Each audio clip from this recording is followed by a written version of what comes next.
All right, let's get right into it. The entire playbook for what it means to be a leader, it's been completely torn up and rewritten. Seriously, the old top-down command and control style just doesn't work anymore. In our kind of crazy, hyper-connected, always changing world, there's a new approach emerging, and honestly, it's become the single most essential skill for success. So let me ask you this. As a leader, do you ever feel like you're just putting out one fire after another, like you're constantly fighting to keep your team engaged, or maybe just trying to keep your own head above water in this sea of constant change? Yeah, if that sounds familiar, you're definitely not alone. That feeling? It's a direct symptom of an old leadership model crashing head-on with our new reality. So, let's just call it what it is. The old way is broken. It's just not built for the kinds of challenges we're all facing today. And trying to force that old model to work now is pretty much a recipe for burnout and, well, failure. So, let's break down exactly what's changed. Think about it. The leadership models most of us grew up with were designed for a totally different world. A world with clear hierarchies, predictable workflows, a place where being the smartest technical person in the room was what mattered most. But our reality now? It's all about hybrid work, crazy market volatility, and this non-stop flood of digital interaction. It's a completely different game we're playing now. And this is where everything pivots. Emotional intelligence, or EQ. You know, that thing that used to be called a soft skill? Well, it's not soft anymore. In this new world, it's the core operating system. It's literally the software that allows a leader to not just survive, but to actually thrive in all this chaos. So if the old playbook is out the window, what does the new one even look like? Well, it's built around this powerful idea called emotional leadership, and it's a huge departure from that old-school belief that emotions have no place at work. Emotional leadership completely reframes how we think about feelings. Instead of seeing them as, these irrational distractions we need to suppress, it treats them as what they are, vital, invaluable data. This is the data that informs your strategy, shapes your culture, and ultimately it decides how well your team can actually get things done. And what's really key here is how these pillars build on each other. It's a journey. It all starts with self-awareness, knowing yourself. From there, and only from there, can you get to self-regulation. That then fuels your inner motivation and your ability to have true empathy for others.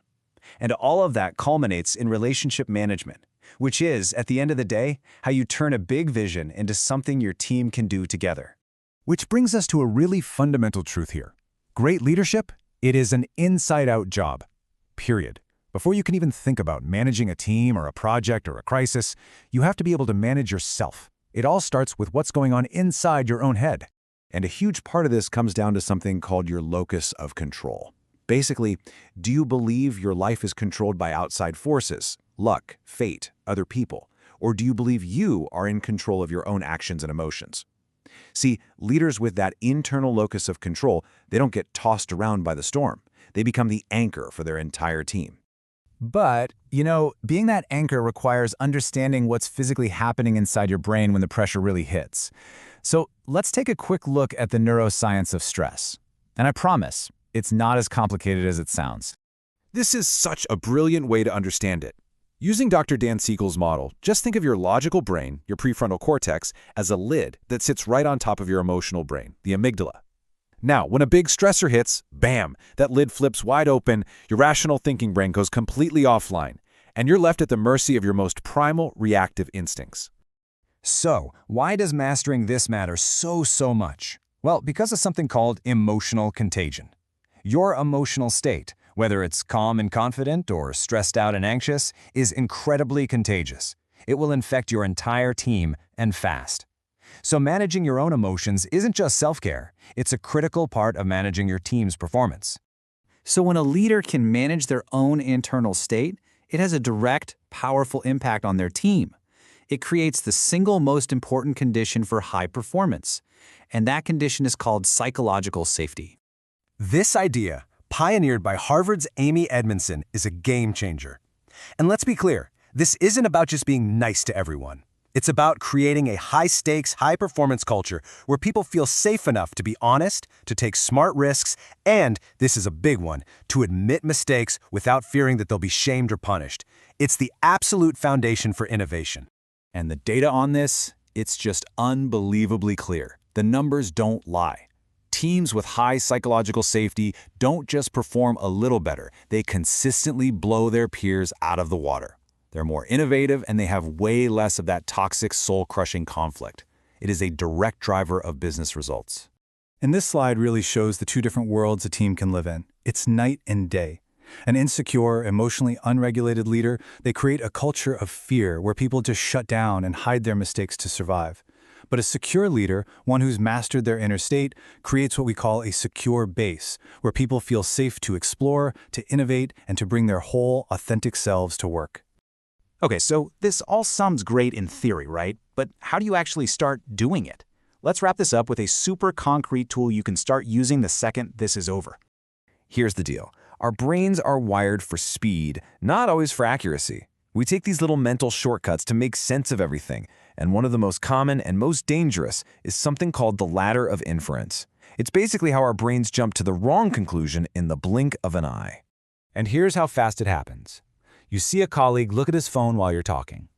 In an instant, your brain takes that one little piece of data, leaps up this ladder of bad assumptions. He's ignoring me, he's disrespectful, and then you react. You shut down.